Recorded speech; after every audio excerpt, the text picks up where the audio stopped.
Hoje é um dia especial, é um dia, hoje é um dia de batismo e eu queria falar breves palavras sobre o que está acontecendo e o que vai acontecer aqui hoje, né? Falar de batismo não tem como desvencilharmos de falar sobre salvação. O que é salvação? Salvos de quê? Salvos para onde? Para quê? E eu gosto de iniciar essa palavra falando de uma história. Não sei se vocês já ouviram essa história de um grupo de astronautas que foram explorar um planeta inabitado. E quando eles chegaram lá, começaram a sua expedição, o foguete começou a ter problemas. E aí eles tiveram que voltar para o foguete de forma abrupta, de forma rápida, e não deu tempo de uma pessoa embarcar. E ele ficou do lado de fora. Eles tiveram que sair ou tudo iria explodir e todos iriam morrer. Então ficou uma pessoa lá nesse planeta. E essa pessoa nesse planeta, ela começou a refletir. Imagina você abandonado num planeta inabitado. E aí ela começou a refletir sobre a sua vida. E ela começou a pensar o seguinte: o que eu vou fazer neste lugar? O que eu vou fazer em meio a um planeta inabitado, a milhões de anos-luz da Terra, sem possibilidade de voltar? E aí ele lembrou que ele tinha 2 frascos no bolso. Isso todo astronauta tinha. E os frascos, um era um veneno para ele tomar e ele morria imediatamente. Era algo de escape para eles. E o outro frasco que ele tinha era um frasco da vida eterna. Se ele tomasse aquele frasco, ele viveria eternamente. E aí ele começou a refletir: poxa, qual que eu tomo? Eu sempre ansiei por vida eterna. Em terra, eu sempre me entristeci com a morte. Sempre que as pessoas morriam, eu me entristecia. Sempre que eu ia em velório, eu sentia algo ruim. Muitas pessoas nem vão em velório, né? Então, ele começou a lembrar disso. A morte sempre o incomodou. E ele começou a pensar: então acho que eu vou tomar o frasco da vida eterna, porque eu sempre ansiei por vida eterna. Mas por outro lado ele pensou: eu estou aqui sozinho. O que eu vou fazer com uma vida eterna aqui, neste lugar? Sem nada para fazer, sem ninguém para compartilhar as coisas boas da vida. E aí ele começou a pensar: não faz sentido. Não faz sentido eu viver eternamente se a minha vida não tem sentido.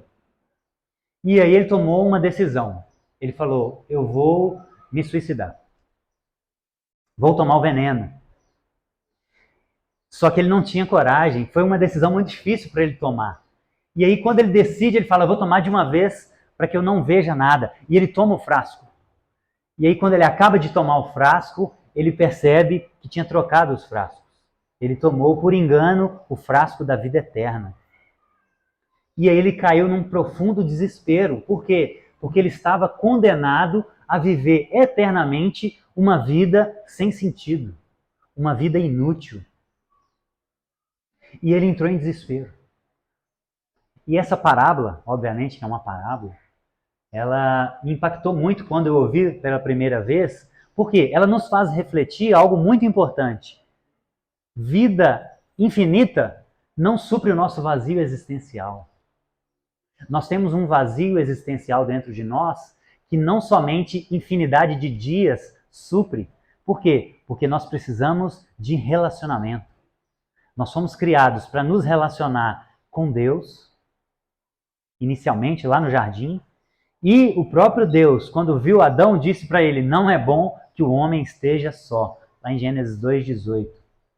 Então, o homem ele foi criado para se relacionar com Deus, por isso nós temos esse vazio existencial dentro de nós, que nada supre. Nada nesse mundo supre, gente. Nada nesse mundo supre o nosso vazio existencial. E nós temos a necessidade do outro também.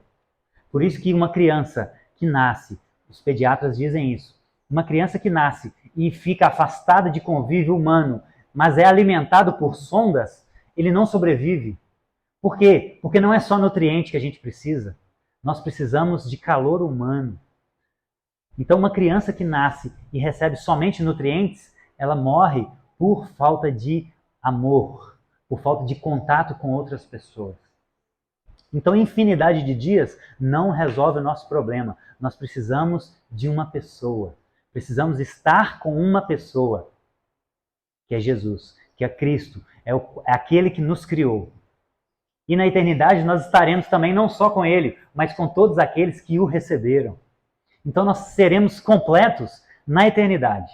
Aqui agora nós somos, como David fala, seres faltantes. Temos falta, temos vazio. E isso por quê? Porque nós temos uma origem, um propósito e um destino. Existe resposta para essas questões. E os homens, ao longo da história da humanidade, vêm tentando dar inúmeras respostas, os filósofos, ao longo de toda a história da humanidade. E, biblicamente, qual é essa resposta? Da onde nós viemos? Por que estamos aqui? E para onde vamos? Quem responde isso? Tudo é uma pessoa. Uma pessoa responde todas essas três perguntas, que é o próprio Cristo. Jesus, ele veio nos salvar exatamente para nos responder essas três perguntas. De onde nós viemos? Nós viemos do Pai, nós temos uma origem. Nós viemos de um ser que se relacionava desde a eternidade. Ele é Pai, Filho e Espírito Santo. Por isso nós somos seres relacionais. E quando nós olhamos o mundo através da lente de Jesus, tudo faz mais sentido. Existem várias lentes aí nas prateleiras do conhecimento, da sabedoria. Mas a de Jesus é a que mais explica e a que explica melhor todas as coisas. Quando a gente pega o óculos de Jesus e coloca e começa a enxergar o mundo, tudo faz mais sentido, fica mais claro. Então nós temos uma origem, por isso nós sentimos falta de calor para além desse mundo, né, metafísico, para além desse mundo físico. Por isso nós temos uma necessidade metafísica. Por isso que a morte nos incomoda.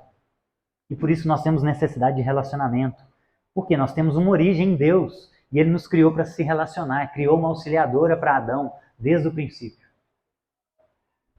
Então essa é a nossa origem. E nosso propósito aqui, principal, global, universal, é glorificá-lo. Nós existimos não para ser felizes, gente. Nós existimos para glorificar a Deus. E nada nos faz mais felizes do que isso. Só invertemos a ordem. Não quer dizer que nós vamos ter uma vida prostrada, de tristeza. Mas é que quando a gente se dispõe a glorificar a Deus, isso enche o nosso ser de alegria. Por isso nós somos um povo que canta. Essa é uma marca do cristianismo. Várias outras religiões no mundo não têm música. Por isso, nós cantamos porque temos uma origem, um propósito e sabemos para onde vamos. Por isso nós cantamos de alegria. É por isso nós glorificamos a Ele. E eu já adiantei, nós temos um destino também. Não só uma origem, não só um propósito para essa vida, e cada um vai glorificar a Deus aqui de forma diferente, dentro da sua vocação. Um é na medicina, né? Está no terceiro período já, o Mateus. O outro é na música, o outro é na administração. Cada um, Deus coloca dons específicos para glorificá-lo nessa terra. E um dia Ele prometeu voltar para buscar todos aqueles que o receberam, e nós vamos continuar tudo isso que nós estamos fazendo, cantando, se alegrando, glorificando a Ele com as nossas profissões, nós vamos continuar eternamente fazendo isso. Olha que maravilha. Por isso nós somos alegres, por isso que Paulo, mesmo na prisão, ele glorificava a Deus, porque a gente já sabe o final, não importa se a gente está passando tribulações agora, o que importa é que o final já é certo, isso é o mais importante. E essas tribulações, como Paulo disse, são leves e momentâneas, por mais dolorosas que elas sejam. Então leve isso para a vida de vocês. Tudo isso aqui é momentâneo.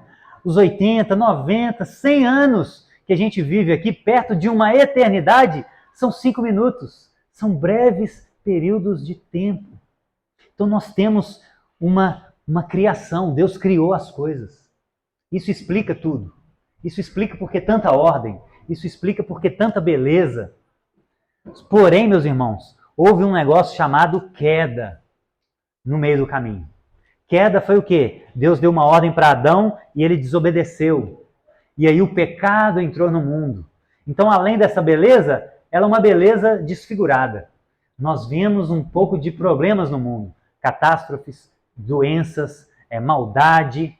Essa ordem, essa maravilha, ela foi desfigurada por causa da queda. Mas Deus nunca é pego de surpresa. Jesus veio na Terra exatamente para iniciar o processo de redenção dessas coisas, de voltar àquela antiga ordem perfeita, criada lá no Éden. Jesus vem e estabelece o reino de Deus, e hoje nós já estamos vivendo esse reino. Já e ainda não, mas não completo. Jesus vem iniciar o processo. Ele vem nos dar, oferecer a vida eterna que nós perdemos lá em Adão. Adão desobedece e há a morte espiritual. Todos nós nascemos na morte espiritual. Nem todas as pessoas são filhas de Deus, mas todas as pessoas são criaturas de Deus. Por quê? Porque como João fala em João 1,12, todos quanto o receberam, deu-lhes o direito de se tornarem filhos. Filho é só quem se deixa adotar. Todos somos criaturas, mas aqueles que se deixam adotar, como o Lucas e o Robson fizeram recentemente, eles passaram a se tornar filhos. Deixaram de ser criaturas e passaram a se tornar filhos, amados. Agora eles têm uma cama que Jesus preparou para eles. Jesus falou, olha, eu vou preparar lugar para vocês, mas vou voltar e buscar vocês, para que vocês estejam comigo em todos os momentos. Por favor, meus irmãos, me ajudem aí com as crianças.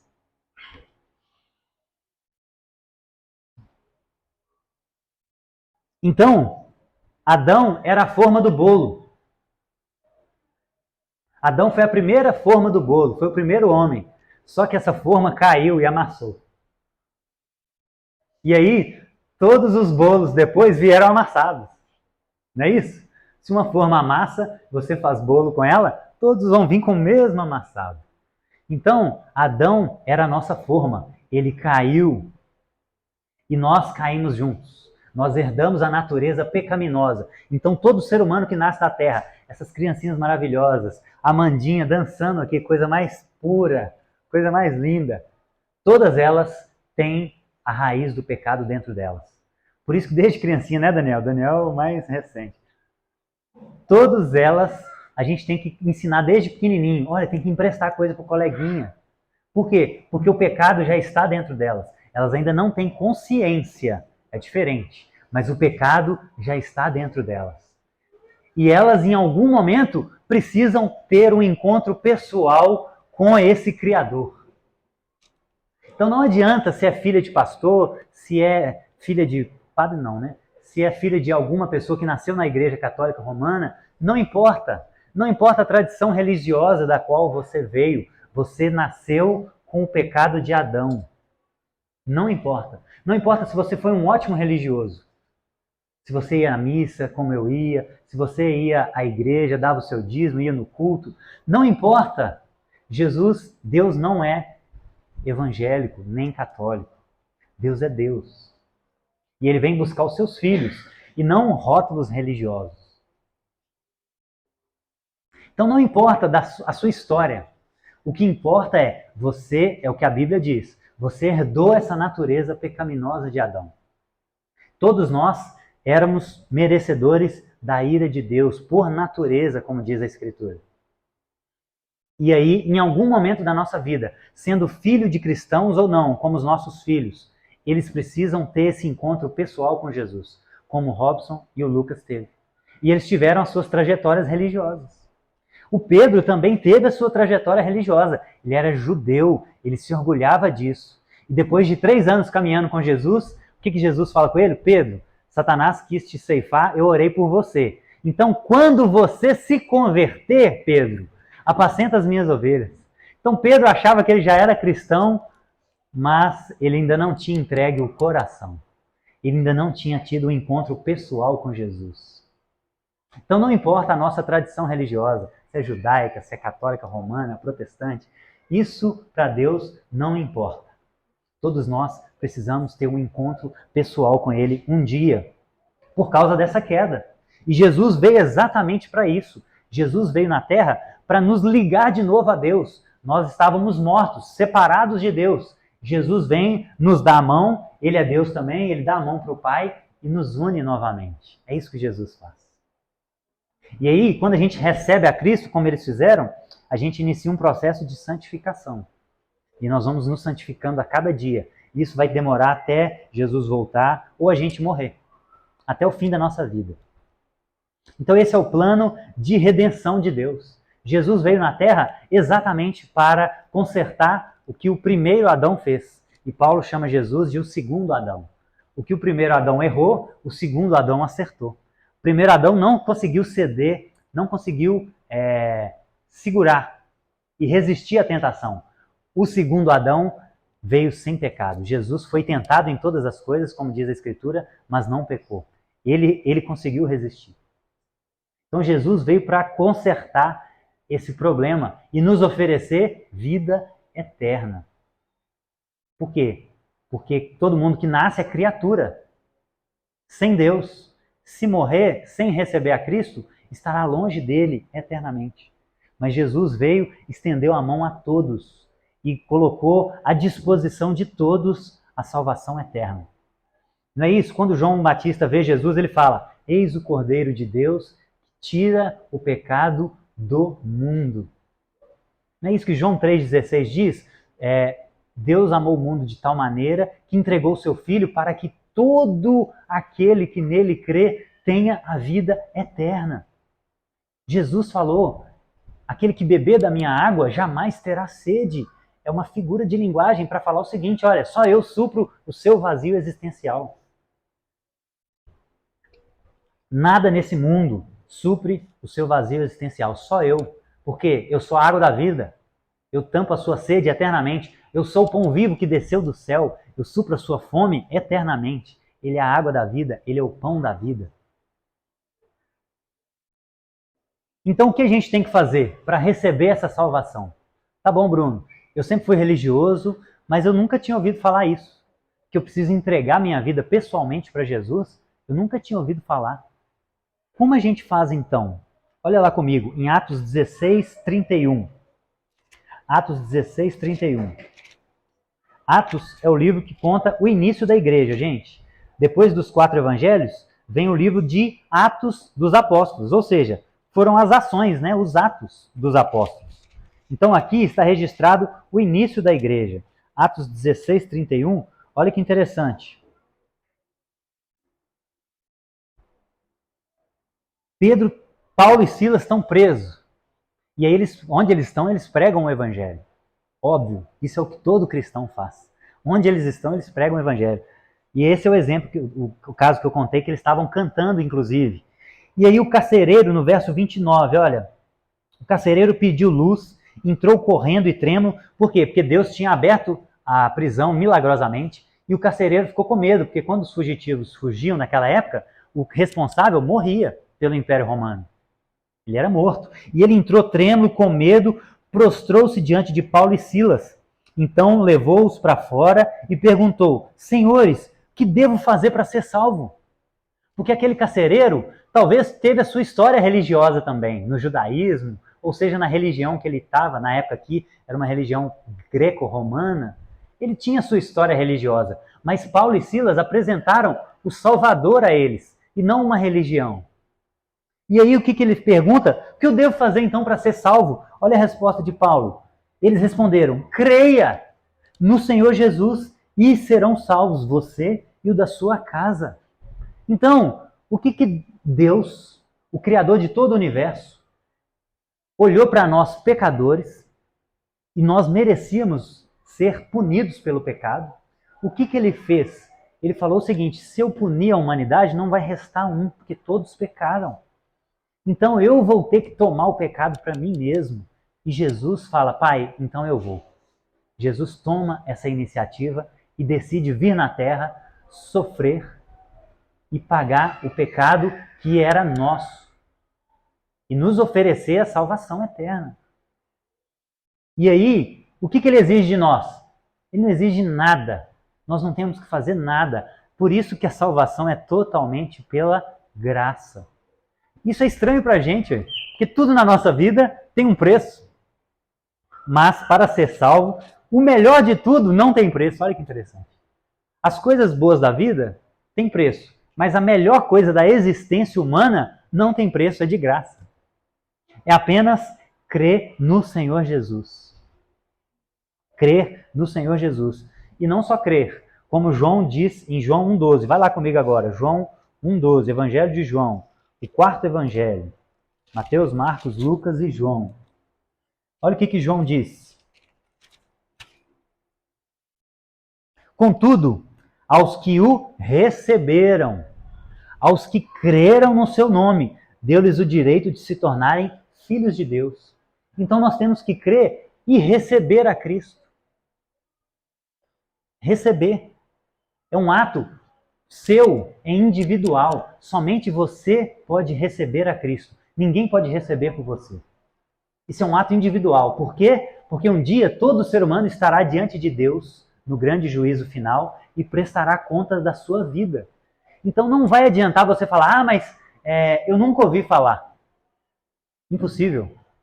Paulo fala, a sua voz ressoou por toda a terra, em Romanos 10. Toda a criação fala da glória de Deus. A glória de Deus está dentro de você. Romanos 2, Paulo fala que a lei está gravada dentro de você. Então todo ser humano tem algum conhecimento de Deus. Romanos 1, Romanos 2, seja na natureza, seja dentro de você. Então é impossível. Ah, mas eu fui religioso. Não tem jeito. Você nunca me recebeu, você nunca entregou seu coração a mim. Você foi religioso. E é por isso que Jesus diz em Mateus 7:21, nem todo que me diz Senhor, Senhor, entrará no reino dos céus, mas apenas aquele que faz a vontade de Deus. Então não importa a gente falar que crê em Deus. Não adianta. Tiago vai ser mais profundo ainda. Tiago 5 vai dizer o seguinte, você crê que Deus é um só? Parabéns, até os demônios creem e tremem. Então, gente, ser salvo, salvação não tem nada a ver com ser religioso. Salvação não tem nada a ver com frequentar uma igreja denominacional, independente do seu nome, da sua placa. Salvação é um encontro pessoal com o Criador do universo. É receber o Filho dele que foi enviado. Então é crer, é receber, e é uma coisa a mais. Romanos 10. Depois de João tem Atos e depois vem Romanos. Ó. Passa aí Atos, Romanos 10, versículo 9. Olha o que Paulo fala. Então nós temos que crer, nós temos que recebê-lo e nós temos que confessá-lo com a nossa boca. Olha só, Romanos 10, 9. Se você confessar com a sua boca que Jesus é Senhor e crer em seu coração, a crença sempre está, né? E crer em seu coração que Deus o ressuscitou dentre os mortos, será salvo. Então nós temos que crer, receber e confessar. É isso que os meninos vão fazer aqui hoje, gente. Eles vão confessar com a boca deles, publicamente, o que aconteceu lá no privado, no coração deles, um dia. Recentemente, um pouco mais recente, um pouco mais, com algum mais de tempo. Mas o batismo é a confissão pública do que aconteceu lá dentro. Então temos que confessar com a boca que Jesus é o quê? O nosso Senhor. Muita gente está disposta a receber Jesus como Salvador. Isso é muito bom. Por quê? Porque tem muito benefício. Agora, receber Jesus como Senhor é diferente. Porque Senhor aqui, né, Mateus? Mateus já trouxe essa mensagem para a gente. Senhor, gente, nesse contexto aqui, é escravo. É um senhor de escravo. Paulo inicia suas cartas falando o seguinte, ó. Paulo, Romanos 1, servo de Cristo. A palavra servo aqui é escravo. Doulos. Então dizer que Jesus é o nosso Senhor vai muito além de dizer que Ele é o nosso Salvador. O Salvador, a maioria quer, mas o Senhor são poucos. E não é à toa que Jesus disse, perguntaram para ele, Senhor, quantos serão salvos? O que ele falou? A maioria? Não. Ele falou, poucos. Por quê? Porque o caminho, a porta é estreita. E no fim dos dias, mais ainda, porque Paulo falou, olha, quando Jesus estiver para voltar, haverá a grande apostasia, ou seja, o falso evangelho. Apostasia ali não é as pessoas abandonarem a igreja e virarem ateus. Não, é o falso evangelho. Por isso que as igrejas crescem, mas o número de salvos não necessariamente na mesma proporção. Porque existe um falso evangelho. Isso é muito sério. A gente tem que ter discernimento para discernir o falso do verdadeiro. Existe um falso evangelho. Então, para nós sermos salvos, nós temos que confessar com a nossa boca que Jesus é o nosso Senhor. Que agora, porque não existe homem livre, 100% livre. Isso é uma ilusão. Ou nós somos escravos do pecado, ou nós somos escravos de um bom Senhor. Jesus é um bom Senhor. O fardo dele é leve. Por mais que a mensagem dele seja dura, negue-se a si mesmo. Tome a sua cruz e siga-me. E o falso evangelho vai dizer, vai abrir muito as portas. Venha do jeito que você está e permaneça do jeito que você está. Não é isso? Mas o evangelho é, venha todos, do jeito que vocês estão. Com prostituição, com mentira, com inveja, com devendo pessoas, assassinos, qualquer dificuldade sexual, sexo fora do casamento, homossexualidade, qualquer um pode vir. Mas vamos iniciar um processo de santificação. Não vamos ficar como estamos. O Evangelho nos convida à mudança.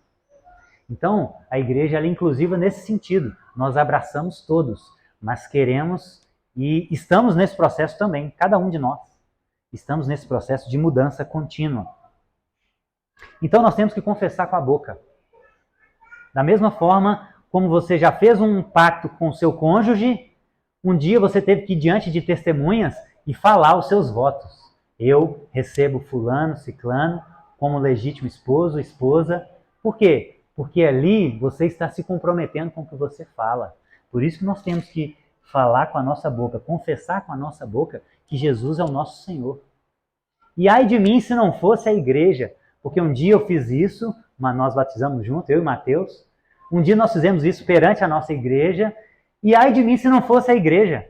Por quê? Porque se dependesse de mim, eu me afastaria um pouco mais de Jesus cada vez mais, porque é muito difícil a caminhada cristã. Mas a igreja, ela ajuda. Olha, você está indo para o caminho errado, meu irmão. Vamos entrar para esse caminho aqui. Ó. Esse é o caminho. Essa é a função de igreja. É nos ajudar na santificação. E aí, depois disso, depois de crer, depois de confessar, depois de receber, nós temos que nos batizar. Gente, Jesus, ele foi batizado.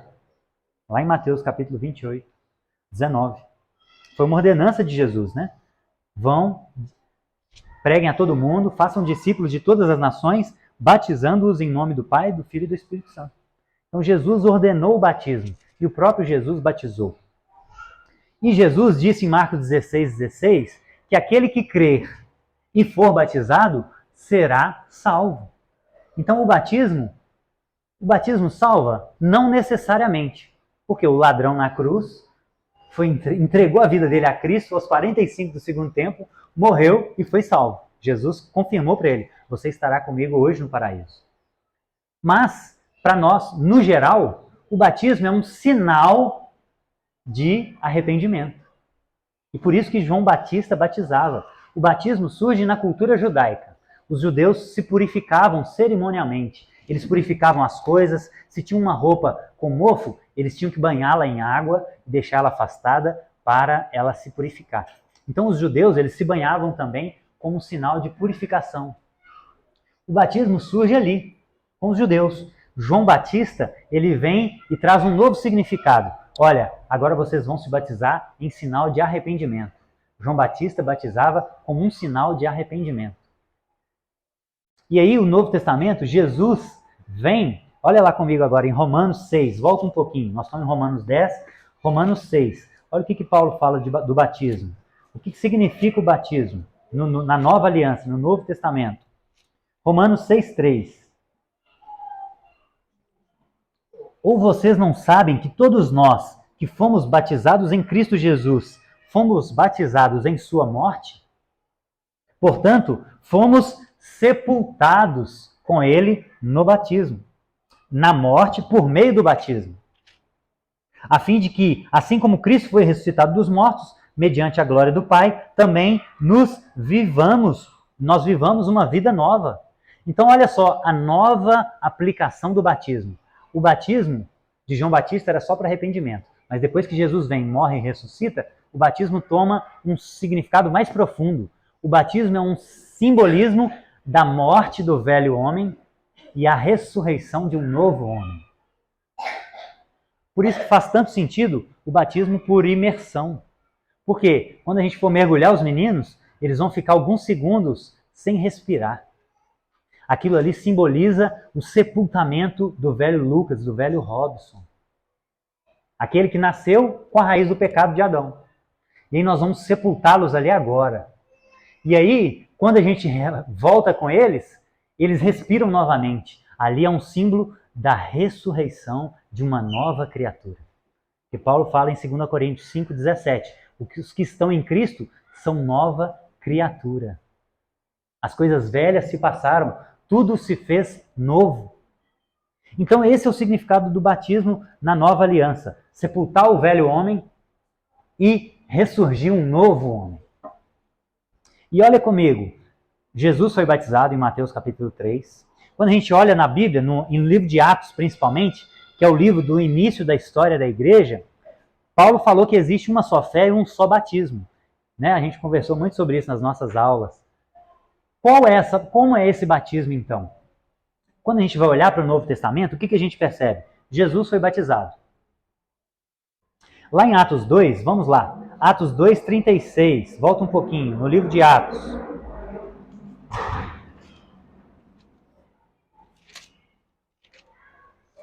Depois do último evangelho. Atos 2. Aqui em Atos 2 é o início da igreja. O Espírito Santo vem sobre os cristãos. E aí Pedro tem a primeira oportunidade de pregar, depois da descida do Espírito Santo. Jesus morre, ressuscita, envia o Espírito Santo, agora eles estão cheios do poder de Deus, e aí Pedro vai para a sua primeira pregação. Atos 2:34. Vamos ler a partir do versículo 38, perdão. Pedro respondeu, mais uma vez, os irmãos perguntaram no versículo anterior, o que a gente faz para ser salvo? E aí Pedro respondeu, arrependam-se, cada um de vocês, seja batizado em nome de Jesus Cristo, para perdão dos seus pecados. E aí no verso 41 diz, os que aceitaram a mensagem, como João fala, foram batizados. E naquele dia houve um acréscimo de cerca de 3.000 pessoas. Então, sempre a estrutura que a gente vê no Novo Testamento é essa. As pessoas criam, se arrependiam dos seus pecados e eram batizadas. Então existe sempre essa sequência, sempre essa lógica. Essa é a sequência do Novo Testamento. Aqui ele batizou 3.000 pessoas. Lá em Atos 8, Simão, o mago, foi batizado da mesma forma. Ele ouviu a mensagem de Pedro, se arrependeu e foi batizado. Lá em Atos 8:36, Filipe estava pregando para um homem eunuco. Eunuco era aquela pessoa que não se casava. E ele trabalhava geralmente para reis e rainhas. Os reis não são bobos, né? Vou colocar perto da rainha alguém que é eunuco, obviamente. E não tem a possibilidade de trair minha esposa, né? De dar em cima dela. Por isso eram eunucos. Então Filipe começa a pregar para esse homem. Esse homem estava lendo o livro de Isaías, numa carruagem, e aí Filipe chega e fala, você entende o que você lê? E aí o eunuco responde, como é que eu vou entender se ninguém me explica? E aí a passagem que ele estava lendo era Isaías 53. Ele foi levado como ovelha para o matadouro. O texto mais claro sobre Jesus no Antigo Testamento. E aí ficou fácil para Filipe, né? Evangelista. Ele falou, você sabe quem que é esse que não abriu a boca? É Jesus. Eu andei com ele. Ele morreu e ressuscitou dos mortos. Ele veio nos ligar ao pecado, ele veio nos resgatar do pecado de Adão. E agora nós temos vida eterna. E aí o eunuco perguntou para ele, verso 36. Prosseguindo pela estrada, depois de ouvir o evangelho, pararam num lugar onde havia água. Então, o eunuco disse, olha ali a água, o que me impede de ser batizado? Então Filipe explicou para ele, olha, você tem que crer, se arrepender, receber Jesus e ser batizado. E aí o eunuco viu uma água, provavelmente um rio, e pensou: o que me impede então de ser batizado? E aí Filipe responde: você pode. Você pode. Verso 37. Você pode ser batizado com uma condição: se crê de todo o seu coração. É a única condição. E aí o eunuco falou: eu creio que Jesus é o Filho de Deus. Assim deu ordem para parar a carruagem. Filipe desceu e batizou aquele homem. Então, gente, isso se repete ao longo de toda a Bíblia. Lá em Atos 10, 44, Pedro pregando para os gentios da mesma forma. Ele prega o evangelho, eles se arrependem e são batizados. Lídia, não minha esposa, mas a Lídia da Bíblia, foi a mesma coisa. Paulo pregou para ela, ela creu e foi batizada, lá em Atos 16. Em Atos 16, 27, o carcereiro que eu li foi batizado, eles e os da sua casa. Lá em Atos 18, Crispo e os seus familiares foram batizados após ouvirem a mensagem do Evangelho. Então, isso vai nos levar a o que a gente vai fazer aqui hoje. Robson e Lucas creram em Jesus. Eles se arrependeram dos seus pecados. Eles entenderam que eles foram feitos numa forma deformada. E eles entenderam que eles não podiam se salvar. E eles se entregaram a Cristo de todo o coração, de toda a alma, de todo o entendimento. E hoje eles estão cumprindo aqui mais um mandamento de Jesus. Aquele que crê e for batizado será salvo. E depois de ser salvo, a gente inicia esse processo de santificação até o dia que Jesus apontará nos ares, gente. Todo olho verá a vinda de Jesus. Haverá trombetas no mundo inteiro. É isso que a Bíblia diz. Haverá um alarido tão alto que as pessoas vão começar a falar assim: o que está acontecendo? Jesus vai aparecer nas alturas em glória e ele vai reunir todos aqueles que o receberam. E a grande pergunta que eu faço para você é: ele vai buscar isso, ele vai buscar os seus para um novo céu e uma nova terra. Esse mundo vai ser restaurado, gente. Não vai haver mais espinhos, abrolhos, não vai haver mais doença, não vai haver mais lágrima, não vai haver mais choro. Nós vamos viver num mundo restaurado, sem pecado. Que coisa mais maravilhosa que isso? Sem políticos corruptos. Imagina! Sem doença, sem morte. É algo que a gente não consegue imaginar, mas é isso que Deus tem preparado para todos aqueles que o receberam. Esse é o final da história. Fomos criados, houve a queda, Jesus vem nos redimir e a última palavra é glorificação. Ele vai nos glorificar. Nós teremos um corpo restaurado, sem pecado, sem possibilidade de pecar. A grande pergunta é: você já fez isso na sua vida? Talvez a cultura nos confunde, porque nós achamos que a gente nasce numa cultura religiosa e que está tudo bem. E isso é muito claro nos enterros. Quem aqui, todos nós já fomos no enterro. Gente, todo mundo no enterro, toda pessoa morta está salva. Não é assim que funciona. Às vezes você conhece a pessoa, às vezes você sabe que ela era uma pessoa que se entregava, que não tinha se entregado a Cristo. E a evidência disso é uma vida em pecado, fazendo aquilo que Deus desagrada. E aí, no velório, todo mundo está salvo. É mentira. Infelizmente é mentira. A gente gostaria, o próprio Deus fala isso, né? Eu desejo que todos sejam salvos e cheguem ao pleno conhecimento da verdade, mas serão poucos. A grande pergunta para você nessa manhã é: você é salvo? Você, em algum momento da sua história, se entregou a Cristo, recebeu a Cristo, confessou com a sua boca que Ele é o Senhor da sua vida, se batizou após isso? Isso já aconteceu com você? E se não, essa é a oportunidade que você tem. Você ainda não morreu, essa é a grande notícia. Porque nós só temos uma vida. Hebreus 9, 27. Está ordenado aos homens morrer uma só vez. Seria muito bom ter várias vidas, mas infelizmente não temos. Temos apenas uma oportunidade. Por isso que o Evangelho é tão enfático em pregar o Evangelho. Por isso que os apóstolos eram tão enfáticos em pregar o Evangelho. Por quê? Só existe uma chance, gente. Se fechar os olhos e acabar a respiração e morrer, acabou. A chance é agora, é hoje, enquanto estamos vivos. Se acabar a nossa respiração, acabou.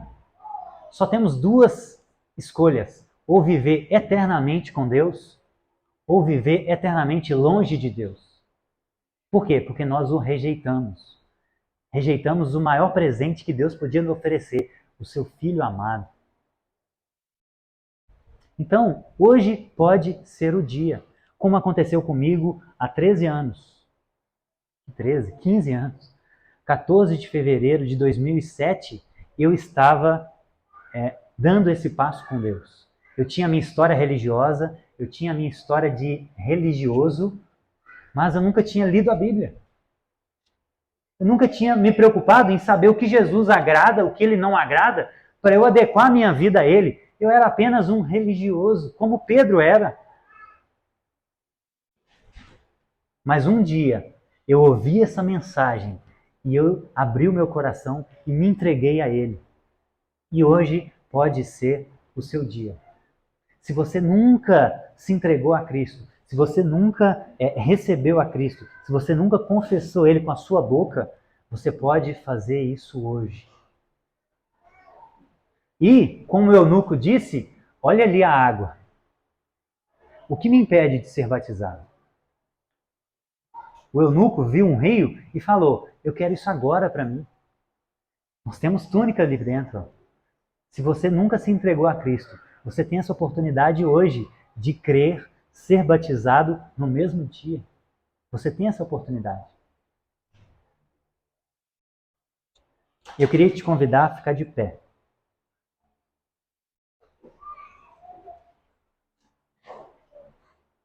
E eu queria te convidar a fechar os seus olhos para que você se concentre nas obras. Porque Jesus disse que a gente conheceria a árvore pelos frutos. E eu queria que você pensasse nos frutos que você tem dado. Para você tentar discernir se você é um religioso, se você é uma pessoa que tem uma história religiosa, ou se você é salvo de verdade. E o que vai dizer isso são as suas obras. O que vai dizer é a forma como você se comporta nesse mundo. Se você se importa com as coisas de Deus, se você tem interesse e sede de ler a Bíblia, que é a palavra de Deus. Se você tem interesse de estar junto com pessoas, que isso se chama igreja, para se santificar. Se você adequa os seus pensamentos à vontade de Deus. Se você adequa a sua vida sexual, aos seus pensamentos, à vontade de Deus. O que vai dizer isso são só as suas obras. Ninguém aqui conhece o seu coração. Apenas Deus conhece e sonda os nossos corações. Mas você tem a oportunidade nesse dia de olhar para dentro de você e ser sincero com Deus. Falar: Deus, eu fui um religioso. Deus, eu entendi hoje que eu nasci de uma forma amassada. Deus, eu entendi hoje que, assim como Jó, eu te conhecia de ouvir falar, mas hoje eu tive a oportunidade de te conhecer, Pai, pessoalmente. Hoje eu me senti pela primeira vez na vida, como foi na minha história de conversão, eu me senti um pecador, eu me senti observado pelo alto. Eu saí desse mundo de trevas, dessa ilusão que eu vivia de religião, e hoje eu tive um encontro pessoal com o Senhor, Pai. E você tem a oportunidade hoje, de dentro do seu coração, no íntimo do seu ser, de confessar Jesus como seu Senhor. Você tem a oportunidade de confessar os seus pecados, se arrepender, confessar com a sua boca que Ele é o seu Salvador, que Ele é o seu Senhor pessoal.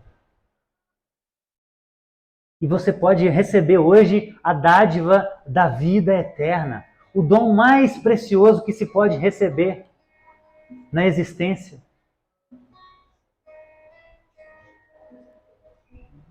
Seja sincero com Ele no seu coração nessa manhã, meu amigo, minha amiga. O sangue de Jesus pode livrar e lavar todos os seus pecados.